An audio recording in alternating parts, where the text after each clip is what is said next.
Subscribe பண்ணாதவங்க சேனலை subscribe பண்ணிக்கோங்க. செய்திகள் பிடிச்சிருந்தா ஒரு லைக் போட்டுட்டு செய்திகளை தெரிந்து கொள்ளும்படி அன்புடன் கேட்டுக்கொள்கிறேன். இன்றைய முக்கிய செய்திகள். தமிழக சட்டசபை தேர்தலில் தனிப்பெருங்கட்சியாக உருவெடுத்துள்ள நிலையில் கவர்னர் ராஜேந்திர அர்லேக்கருக்கு தாவேகா தலைவர் விஜய் கடிதம் எழுதியுள்ளார்.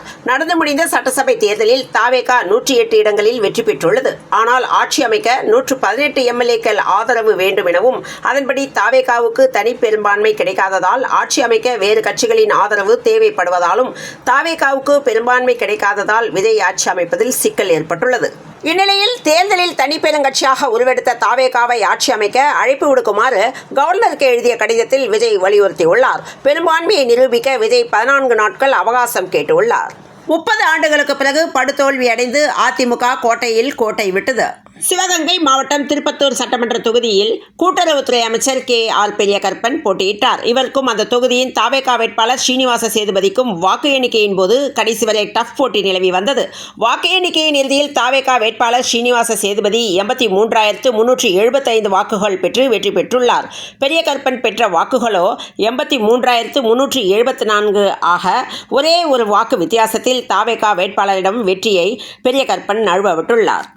கோவை விமான நிலையத்தில் தாவேகா உயர்மட்ட நிர்வாக குழு தலைமை ஒருங்கிணைப்பாளர் செங்கோட்டையன் நேற்றிரவு செய்தியாளர்களுக்கு பேட்டியளித்தார். அப்போது பேசிய அவர், தாவேகா தலைவர் விஜய்க்கு கிடைத்திருக்கும் வெற்றிக்கு மக்கள் வைத்திருக்கும் அன்பும் ஆதரவும் தான் காரணம் எனவும், ஒரு இயக்கம் வளர வேண்டும் என்றால் தியாகம் செய்ய வேண்டும், தியாகத்தின் அடிப்படையில் தான் ஒரு இயக்கம் இருக்கும் எனவும், அண்ணா, எம்ஜிஆர், ஜெயலலிதா தியாகத்தால் வளர்ந்த இயக்கம் தற்போது தடுமாறி கொண்டிருக்கிறது. எங்களை பொறுத்தவரை தான் என்று ஒருவன் நினைத்தால் தெய்வம் தான் என்று காட்டிவிடும். தெய்வத்தால் ஆகாது என ஒன்றும் இல்லை. தெய்வத்தால் தான் விஜய் ஆட்சி கட்டிலில் அமரவுள்ளார். இது மக்கள் சக்தியாக மாறியுள்ளது. இந்தியாவில் முதல் முறையாக ₹1 கூட செலவு செய்யாமல் முதல் தேர்தலில் மாபெரும் வெற்றி என்பது சரித்திர வரலாறாக மாறியுள்ளது. மக்கள் வாழ்த்துகிறார்கள், மக்கள் நேசிக்கிறார்கள். உயிரென நேசிக்கும் மக்களுக்கு என்றும் அவர் உறுதுணையாக இருப்பார் எனவும், விஜயின் எண்ணங்கள், தொலைநோக்கு பார்வை, மனிதநேயம் அனைத்தும் இருப்பதால் ஆட்சி சிறப்பாக இருக்கும் என்று தெரிவித்துள்ளார். தாவேகா பெரும்பான்மை பெற மற்ற கட்சிகளின் ஆதரவு கிடைக்கும் என்ற கேள்விக்கு நாளை அனைத்தையும் பார்க்கலாம் என பதிலளித்துள்ளார். நடந்து முடிந்திருக்கும் சட்டமன்ற தேர்தலில் தாவேகா தனிப்பெரும் கட்சியாக வென்று சாதித்துள்ளது. விஜயின் இந்த மிகப்பெரிய வெற்றிக்கு 2 பேர் மிக முக்கிய பங்களிப்பை கொடுத்திருப்பதாக தாவேகா முகாமில் பரவலாக பேசுகின்றனர். கட்சியின் வியூக வகுப்பாளர் ஜான் ஆரோக்கியசாமியும் தேர்தல் மேலாண்மை பொதுச் செயலாளர் ஆதவ் அர்ஜுனாவும் வகுத்த வியூகங்களும் அவர்களின் சமயோஜித திட்டங்களும் தான் தாவேகாவை வெல்ல வைத்ததாக கூறும் கட்சியின் முக்கிய நிர்வாகிகள், ஜான் ஆரோக்கியசாமி ஆரம்பத்திலிருந்தே தலைவரை சரியாக பொசிஷன் செய்வதில் தீவிரமாக செயல்பட்டார் என்றும் தெரிவித்துள்ளார். இடையில் சீமான் எங்கள் தலைவரை வம்பிழுத்து பார்த்தார். அந்த சமயத்தில் சீமானுக்கு தலைவர் விஜயை பதிலடி கொடுக்க வேண்டுமென தொண்டர்களே விரும்பியுள்ளனர். ஆனால் சீமானுக்கு பதிலடி கொடுத்தால் களம் சீமான் விஜய் என மாறிவிடும் என்பதை உணர்த்தி கவனம் மொத்தத்தையும் திமுக எதிர்ப்பின் மீதே குவித்துள்ளனர். அதே மாதிரி அதிமுக வெளிப்படையாக கூட்டணிக்கு அழைத்த போதும் விஜய் தான் முதல்வர் வேட்பாளர் என தீர்மானம் நிறைவேற்றி தாவேகா தான் முதன்மை சக்தி என்பதை மிக சரியாக மக்கள் மனதில் பதிய வைத்தார். ஜான் விஜயை பொசிஷன் செய்வதில் கவனம் செலுத்த ஆதவ் அர்ஜுனாவோ பூத் கமிட்டி பணிகளை முடுக்கிவிட்டிருந்தார். அதே மாதிரி வார வாரம் தொகுதி வாரியாக சர்வே முடிவுகளை எடுத்து அதன்படி வேட்பாளர் தேர்வை வீரியமாக செய்யவும் காரணமாக இருந்தார். மேலும் இருவரும் இணைந்து ஒரு மிக முக்கியமான தருணத்தில் விஜய்க்கு தோள் கொடுத்துள்ளனர். அதாவது ஒரு கட்டத்தில் ஜனநாயகன் பட விவகாரம், CBI விசாரணை என தலைவரை பாஜக கடுமையாக நெருக்கியுள்ளது. அந்த சமயத்தில் அதிமுக கூட்டணியில் இடையலாமா வேண்டாம் என 2 விதமான கருத்துக்கள் கட்சிக்கு உள்ளேயே பேசப்பட்டது.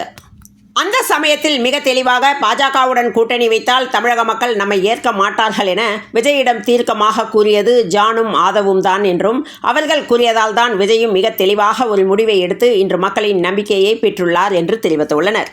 தமிழக சட்டமன்ற தேர்தலில் 233 தொகுதிகளில் போட்டியிட்டு 108 தொகுதிகளில் விஜயின் தாவேகா வெற்றி பெற்றது. களமிறங்கிய முதல் தேர்தலிலேயே தமிழக வெற்றிக் கழகம் 34.92% வாக்குகள் பெற்று தனிப்பெரும் கட்சியாக உருவெடுத்துள்ளது. பெரம்பூரில் 53,715 வாக்குகள் வித்தியாசத்திலும், திருச்சி கிழக்கில் 27,416 வாக்குகள் வித்தியாசத்திலும் தாவேகா தலைவர் விஜய் வெற்றி வாகை சூடியுள்ளார். மேலும் 59 தொகுதிகளில் வென்ற திமுக எதிர்க்கட்சியாக உள்ளது. கோடை காலத்திற்கு ஏற்ற வெள்ளரிக்காய், தர்பூசணி, கிர்னி பழம் மற்றும் மாம்பழம் போன்ற சீசன் பழங்களை அதிக அளவில் உணவில் சேர்த்துக் கொள்ள வேண்டும் எனவும், மசாலா மற்றும் காரம் அதிகமுள்ள உணவுகளை கண்டிப்பாக தவிர்க்க வேண்டும் எனவும், அசைவ உணவுகளை குறைத்துக் கொள்வது நல்லது. ஏனெனில் அசைவ உணவுகளை செரிக்க உடல் அதிக வேலையை செய்ய வேண்டியிருக்கும் என்றும், அவை செரிமானமாவதற்கு சிரமமாகவும் இருக்கும் என்பதால் கோடை காலத்தில் கொழுப்பு சத்து அதிகமாக உள்ள உணவுகளையும் தவிர்ப்பது மிகவும் நல்லது. குறிப்பாக வெளியிடங்களில் விற்கப்படும் உணவுகளை பெருமளவில் அறவே தவிர்க்க வேண்டும் என்று மருத்துவர்கள் தெரிவித்துள்ளனர். நெல்லையில் வெற்றி பெற்ற தாவேகா வேட்பாளர்களை ஆட்டம் பாட்டத்துடன் உற்சாகமாக தொண்டர்கள் வரவேற்பு அளித்துள்ளனர். எம்ஜிஆர் சாதனையை முறியடித்த விஜய் வாத்தியாரை மிஞ்சிய மாணவனின் அரசியல் பயணம் என்று தகவல் தெரிவித்துள்ளனர். ஆலந்தூரில் 4வது வெற்றியை தவறவிட்ட அமைச்சர் தாமோ அன்பரசன் தாவேகாவிடம் தோல்வி தழுவியுள்ளார்.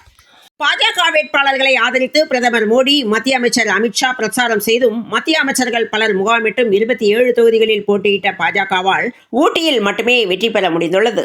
ஆண்டிப்பட்டி தொகுதி திமுக வேட்பாளர் மகாராஜன் ஹாட்ரிக் வெற்றி பெற்று தன்னை எதிர்த்து போட்டியிட்ட தம்பியை தோற்கடித்துள்ளார். அதிமுக, திமுக கட்சிகளின் வியூகங்களை தவிடுபொடியாக்கி கோவையில் தாவேகா வெற்றி பெற்று மேஜிக் நிகழ்த்தியுள்ளது. ஒருவரால் ஒரு தொகுதி எம்எல்ஏவாக மட்டுமே இருக்க முடியும். எனவே திருச்சி கிழக்கு அல்லது பெரம்பூர் ஆகிய 2 தொகுதிகளில் ஏதாவது ஒன்றை விஜய் ராஜினாமா செய்ய உள்ளார். அந்த தொகுதிக்கு இடைத்தேர்தல் நடப்பது உறுதியாக உள்ளது. ஆனால் அது எந்த தொகுதி என்பது தெரியவில்லை என்றும், இதேபோல அதிமுக ராஜ்யசபா எம்பியாக உள்ள சி.வி. சண்முகம் மயிலம் தொகுதியில் போட்டியிட்டு வெற்றி பெற்றுள்ளார். அதிமுக ஆட்சி அமைந்திருந்தால் அமைச்சராக அவர் பொறுப்பேற்று இருக்கக்கூடும் எனவும், அதிமுக 3ஆம் இடத்திற்கு தள்ளப்பட்டதால் அமைச்சராகும் வாய்ப்பு பறிபோயுள்ளது. இதனால் தன் எம்எல்ஏ பதவியை அவர் ராஜினாமா செய்துவிட்டு டெல்லி அரசியலில் தொடரும் பட்சத்தில் மயிலம் தொகுதிக்கும் இடைத்தேர்தல் நடக்க வாய்ப்புள்ளதாக தகவல் வெளியானது. தமிழ்நாடு அரசியல் வரலாறு கடந்த 50 ஆண்டுகளாக திமுக, அதிமுக ஆகிய இரு கட்சிகளை மையமாக வைத்தே சுழன்று வந்தது. ஆனால் 2 ஆண்டுகளுக்கு முன்னர் நடிகர் விஜயால் உருவாக்கப்பட்ட தமிழக வெற்றிக் கழகம் இந்த இரு கட்சிகளுக்கும் கடும் போட்டியாக அமைந்தது. இந்த நிலையில் பெரம்பூரா, திருச்சி கிழக்கா, விஜய் ராஜினாமா செய்யும் தொகுதி எது என்ற கேள்வி எழும்பியுள்ளது. சுதந்திரத்திற்கு பின் 3 பெரும் கட்சிகள் தமிழகத்தை ஆண்டுவிட்டன. முதலில் காங்கிரஸ், அதன் பின் மாறி மாறி ஆட்சி அமைத்த திமுகவும் அதிமுகவும் ஊழல் சாம்ராஜ்ய கோட்டைகளாக மாறிவிட்டன என்பதை மக்கள் நன்கு உணர்ந்துவிட்டனர். அத்தகைய மாபெரும் சலிப்பே புதிய மாற்றுக் கட்சி ஒன்று தமிழகத்தில் தோன்றாதா என்று மக்களை சிந்திக்க வைத்துவிட்டது. திமுக, அதிமுகவின் அலை ஆட்சியை பார்த்து மனம் புழுங்கி வெதும்பி கிடந்த மக்களுக்கு விஜயின் தாவேகா வரவு மிகப்பெரிய வரப்பிரசாதமாக அமைந்து ஒட்டுமொத்த தமிழக மக்களும் விஜய் பக்கம் திரும்பிவிட்டனர் என்பதை இத்தேர்தல் அப்பட்டமாக காட்டிவிட்டது. தாவேகாவை தவிர்த்து திமுக, அதிமுக கூட்டணியில் உள்ள கட்சிகள் ஒன்றிணைந்தாலும் ஆட்சி அமைக்க முடியும் என்றாலும் அதற்கு கிட்டத்தட்ட வாய்ப்பு இல்லாத சூழலே நிலவுகிறது. தாவேகா ஏற்கனவே கூட்டணியில் வரும் கட்சிகளுக்கு ஆட்சியில் பங்கு கொடுப்பதாக கூறியுள்ள நிலையில் தமிழ்நாட்டில் கூட்டணி ஆட்சி ஏற்பட பிரகாசமான வாய்ப்பு உருவாகியுள்ளது. ஒருவேளை தாவேகாவால் ஆட்சி அமைக்க முடியாத நிலை ஏற்பட்டு பிற கட்சிகளும் ஆட்சி அமைக்க முடியாவிட்டால் தமிழ்நாட்டில் மறுதேர்தல் நடத்த உத்தரவிட்டு அதுவரை குடியரசுத் தலைவர் ஆட்சி நடைபெறவும் வாய்ப்புள்ளதாக தகவல் வெளியானது. திமுக தலைவரும் முன்னாள் முதல்வருமான மு.க. ஸ்டாலின் தனது எக்ஸ் வலைதள பக்கத்தில் மக்கள் தீர்ப்பை தலைவணங்கி ஏற்கிறோம், வெற்றி பெற்றவர்களுக்கு வாழ்த்துக்கள், கடந்த 5 ஆண்டு காலத்தில் ஏராளமான திட்டங்களை உருவாக்கி தமிழ்நாடு மக்களுக்கு நல்லாட்சியை வழங்கினோம், தமிழ்நாட்டை அனைத்து வகையிலும் உயர்த்தினோம், தேர்தல் களத்தில் எங்களது சாதனைகளை சொல்லியே வாக்குகளை கேட்டோம் எனவும், வாக்களித்தவர்களுக்கு மட்டுமல்ல வாக்களிக்க மறந்தவர்களுக்கும் சேர்த்தே ஆட்சி நடத்தினேன் எனவும், அனைத்து மக்களுக்கும் உண்மையாக இருந்தேன், நான் எனது மனசாட்சிப்படியே செயல்பட்டேன், நான் எனது சக்தியை மீறி உழைத்தேன், என்னை போன்றே களத்தில் உழைத்த என் உயிரோடு கலந்திருக்கும் தலைவர் கலைஞரின் அன்பு உடன்பிறப்புகள் அனைவருக்கும் எனது நெஞ்சார்ந்த நன்றி, எங்களோடு தோளோடு தோள் நின்ற தோழமை இயக்க தலைவர்கள், நிர்வாகிகள், தொண்டர்கள் அனைவருக்கும் நன்றி எனவும் மக்கள் தீர்ப்பை தலைவணங்கி ஏற்கிறோம், வெற்றி பெற்றவர்களுக்கு வாழ்த்துக்கள் என்று தெரிவித்துள்ளார். மேலும் எனது அரசியலில் பொது வாழ்வில் அதிகப்படியான வெற்றியையும் பார்த்துள்ளேன், தோல்விகளையும் சந்தித்துள்ளேன். எனவே லட்சியமும் கொள்கையும் தான் முக்கியமே தவிர வெற்றி தோல்விகள் மட்டுமல்ல என்று செயல்படக்கூடியவன் நான். அதனால் திராவிட முன்னேற்ற கழகத்தின் அரசியல் பயணம் தொய்வில்லாமல் தொடரும் எனவும், இதுவரை மக்களுக்காக சிறப்பான ஆளுங்கட்சியாக செயல்பட்ட திமுக இனி சிறப்பான எதிர்க்கட்சியாக செயல்படும் என்றும் அவர் தெரிவித்துள்ளார்.